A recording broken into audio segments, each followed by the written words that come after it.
Senator Hagerty. Thank you, Mr. Chairman. I'm going to move quickly. We've got a lot to cover here. Deputy Secretary Sherman, my first question is going to be directed to you, and welcome. The 7-day Chinese spy balloon incident was one of the most visible, persistent, and egregious violations of U.S. sovereignty in airspace since the 9/11 terrorist attacks. It was shocking for me to see in real time the Chinese spy balloon fly with impunity over the states that are home to some of America's most sensitive military and nuclear weapon sites, including my home state of Tennessee. But the Chinese Communist Party is also responsible for less visible, but nevertheless deadly, violations of American sovereignty that are taking place every day. I'm talking about China's exportation of fentanyl chemical precursors. The CDC found that over 100,000 Americans died of drug overdoses in 2021. The vast majority of those deaths, over 71,000, are deaths from fentanyl. The DEA has reported that China is a primary source of the fentanyl-related substances that are trafficked directly into the United States. My first question, Deputy Secretary Sherman, since taking office, how many sanctions designations has the Biden administration imposed on Chinese entities that are involved in the manufacture and exportation of fentanyl precursors that are annually killing over 71,000 Americans, including children? Senator, I'll have to get back to you on the specific number of sanctions and what those sanctions have been, but I'll look forward to getting that number, Secretary Sherman. Sure. Today, interested in what the State Department is doing to hold China accountable. And I want to flag for you something that's quite disturbing. On January 30th of this year, when the United States imposed sanctions against Mexican drug lords, the Treasury Department's press release called out a major drug lord for importing, and I quote, precursor chemicals from China into Mexico, which are then used to manufacture synthetic drugs, including fentanyl, end quote. The Treasury Department's press release even named the Chinese entity that's involved in illicit fentanyl trade. I've got a copy of that press release right here that I would like to enter into the record, Mr. Chairman. Without objection. But in contrast, Secretary of State Blinken's press statement on these same sanctions completely omitted any mention of China or Chinese entities. This was a missed opportunity, in my mind, for the State Department to publicly hold China accountable for their fentanyl precursors. So, Mr. Chairman, I'd like to enter the second statement as well from the Department of State that fails to mention China at all. So ordered. Deputy Secretary Sherman, why did the State Department omit any mention of China in the Secretary of State's press release statement on the fentanyl sanctions against Mexican drug lords? Senator, as I said earlier, Secretary Blinken makes the ending of this horrible ability to kill Americans over.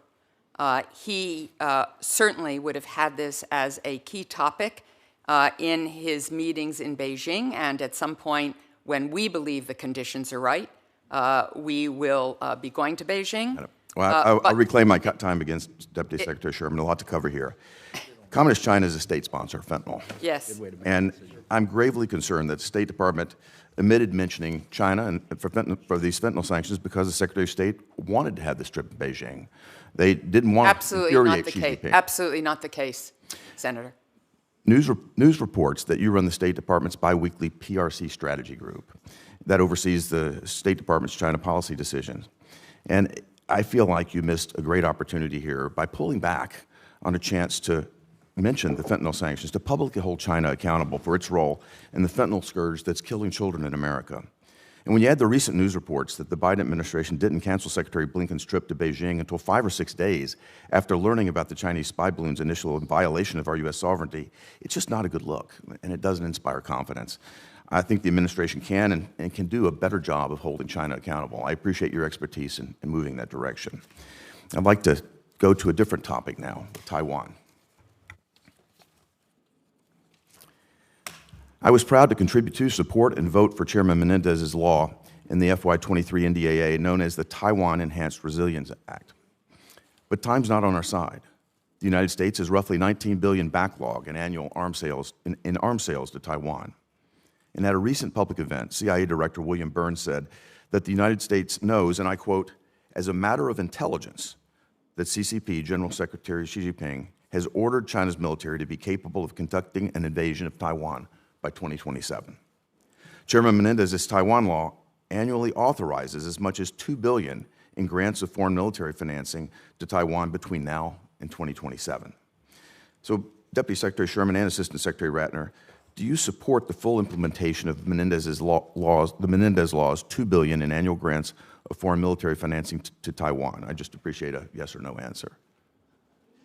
I certainly think we have to look at every way possible to make sure that we meet the needs of Taiwan. I think you all are aware that there are production and delivery delays worldwide, and reviewing those systems and talking to the private sector about those long lead production timelines and delivery delays because they are affecting all our FMS partners, not just Taiwan. I understand. I just want to know if you support this move. Is that a yes?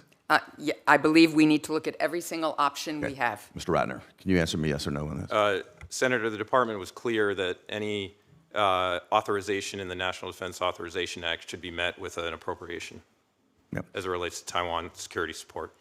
Chairman Menendez's Taiwan law also authorizes $1 billion annually in presidential drawdown authority for Taiwan. So my next question to the two of you is Senator Hagerty, you're about 50 seconds over your time. Oh, thank you. Thank you, Mr. Chairman.